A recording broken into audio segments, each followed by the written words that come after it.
Avant de commencer cette vidéo, si vous entendez 36 000 miaulements, c'est normal. Je vais vous présenter quelque chose. Cet individu, voilà, vous voyez cette chose, cet être? Voilà, il miaule beaucoup. Aujourd'hui, il n'est pas de bonne humeur, donc si vous entendez des miaulements dans la vidéo, faut pas m'en vouloir, hein, il faut bien que j'ai pas le choix, je dois enregistrer aujourd'hui. Je préfère vous prévenir, cette vidéo spoil énormément le manga, sur quasiment tout. Depuis le temps, vous savez comment je fonctionne. Je suis là, dans ma chambre, il est beaucoup trop tard, et je me mets à réfléchir. Et le truc que je fais très souvent, pour pas dire tout le temps, je relis encore Valkyrie Apocalypse. Pour là, je sais pas combienième de fois, mais de sûr, un peu trop. Puis une question me vient à nouveau. Est-ce que j'ai raté quelque chose? J'ouvre le wiki, je commence mes petites recherches, numéro de tome, numéro des chapitres, temps des combats, les Valkyries, les combattants, les dates historiques, tout y passe. Je suis tout, sauf un adepte de la numérologie.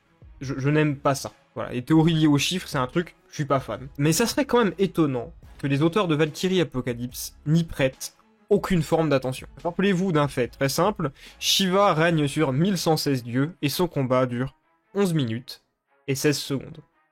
Exactement les mêmes chiffres. Si ils n'ont pas caché quelque chose de majeur dans les chiffres, ils sont au moins conscients de leur existence. Ils savent que ces derniers ont un impact. Et je pense que vous l'avez remarqué depuis le temps, rien n'est laissé au hasard. Il y a des années, on se doutait de l'existence de Siegfried. Il est là. On a vu une étrange fresque derrière Brunhilde au chapitre 31. C'était Laim. On voit un lapin avec un cache-œil sur le débardeur de Bouddha. Ce dernier devient borgne. C'est à chaque fois des détails. Mais si vous commencez à lier les détails entre eux, à les additionner, ça fait des coïncidences plus étranges. Et c'est lié à la récurrence et le nombre de coïncidences que je commence à me poser des questions et que je réfléchis à quelque chose. Et c'est là où on en vient à chaque fois à cette fameuse question, qu'est-ce que l'auteur a caché sous nos yeux? Théorie du 14e combattant, présence de Siegfried, Gold serait Skuld, une expédition au Tartare, les vraies runes de Gold, vous en avez bouffé les théories. D'identité des futures Valkyries, les pouvoirs des personnages. Et si je me trompe quasiment toujours sur les résultats des matchs et sur les futurs combattants, je me trompe très rarement vis-à-vis de mes intuitions. Et lors de la vidéo du message caché de Valkyrie Apocalypse, vous l'avez remarqué, j'ai lié les combattants entre eux. Tous, humains ou dieux. Jusque-là, rien d'exceptionnel, vous allez me dire. Mais ça a permis de trouver quelque chose de très simple.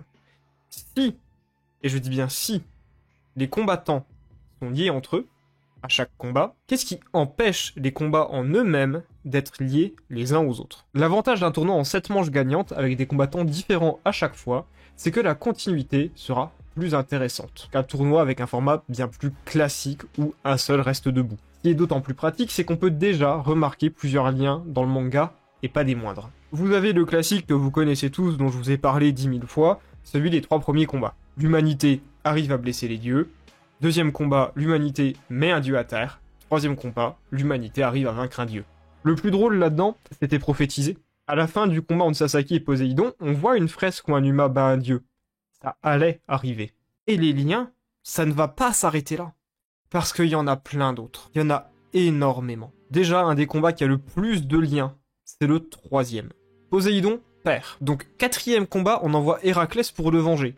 Puis 7e combat, c'est Hadès qui intervient pour venger son frère. Et enfin, au 9e combat, Apollon y fait allusion. C'est déjà 3 combats qui sont liés au 3e. C'est 4 combats qui sont liés entre eux, du coup. C'est beaucoup.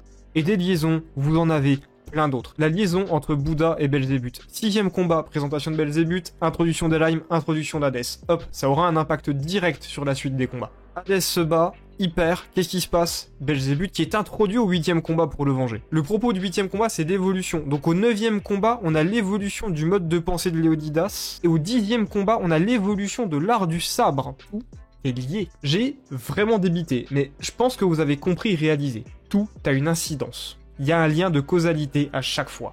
Si un personnage, un combattant dit quelque chose à un moment, ça n'est pas gratuit. Il y a toujours une chance pour que ça revienne par la suite. C'est comme ça que les auteurs créent le manga. Ils ne laissent jamais rien au hasard. Dire ça, c'est bien beau. Les auteurs ne laissent rien au hasard. Mais il y a une question qui demeure. Qu'est-ce qu'on a pu rater pendant tout ce temps?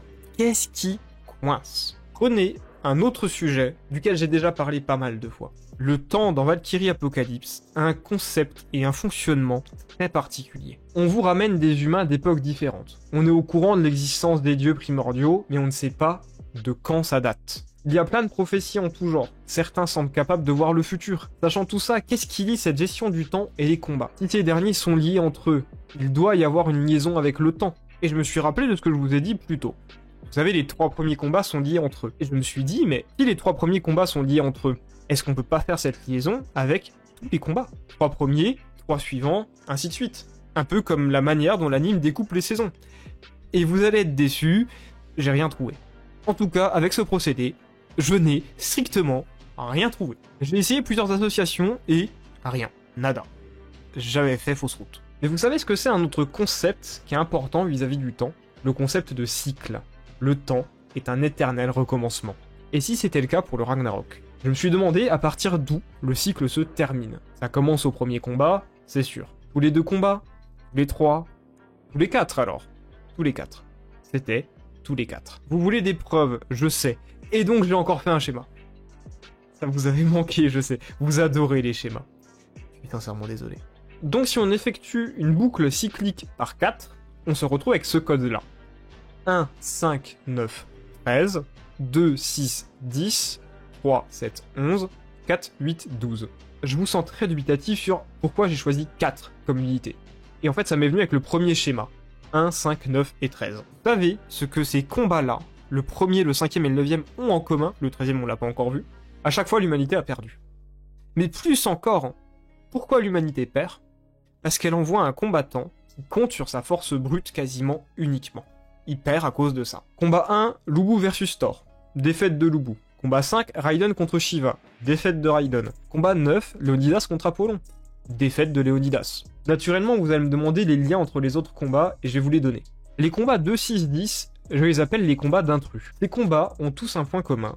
Ils étaient pas censés se dérouler comme ça. Ces combats font toujours face à une inconnue, un point qui perturbe le récit. Combat numéro 2, Zeus intervient. Il n'aurait jamais dû se battre à ce moment-là du tournoi. Combat numéro 6, Bouddha trahit les dieux, introduction de Zero Fuku qui était pas censé être là, puis de Hajun qui était encore moins censé être là.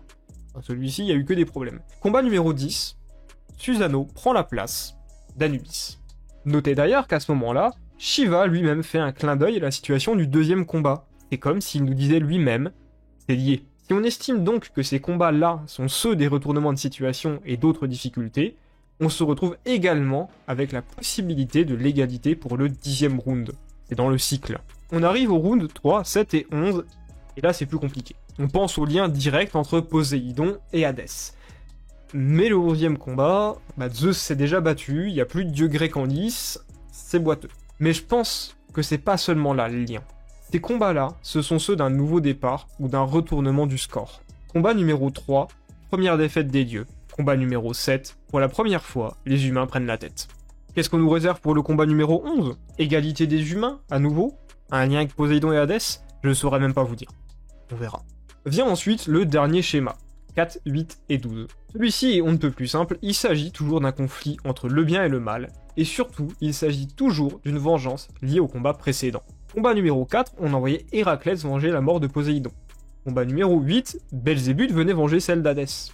Jusque-là, tous les schémas se tiennent relativement. Il y a toujours une liaison. Donc l'intérêt, c'est de deviner ce qui se passera ensuite. Combat numéro 13, on aurait le retour de la force brute.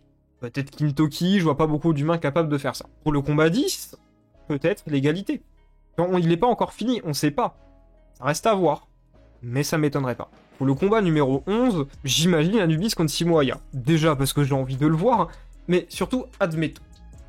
Si Simo gagne. Si Simo gagne, 12e combat, Loki contre Rasputin. Rasputin étant ironiquement connu comme un immortel, lien direct avec le combat numéro 11. Ce que je vous dis là, c'est super tiré par les cheveux, et vous le savez depuis le temps, les prédictions de round, de résultats, tout ça, je foire tout le temps. N'y prêtez pas grand intérêt non plus. Ce qui m'intéresse, c'est autre chose. Si les rounds 2, 6 et 10, c'est des rounds à événements variables, c'est des rounds où il se passe quelque chose. Vous faites pas le lien? Vous avez pas l'impression que ça peut évoquer ou faire écho à quelque chose? Le prochain multiple, c'est 14. S'il y a une égalité, ça donne 14 combats. Et le 14e combat, comme ses anciens multiples, apporte un dieu qui bouleverse le tournoi, un nouveau dieu, une nouvelle arrivée.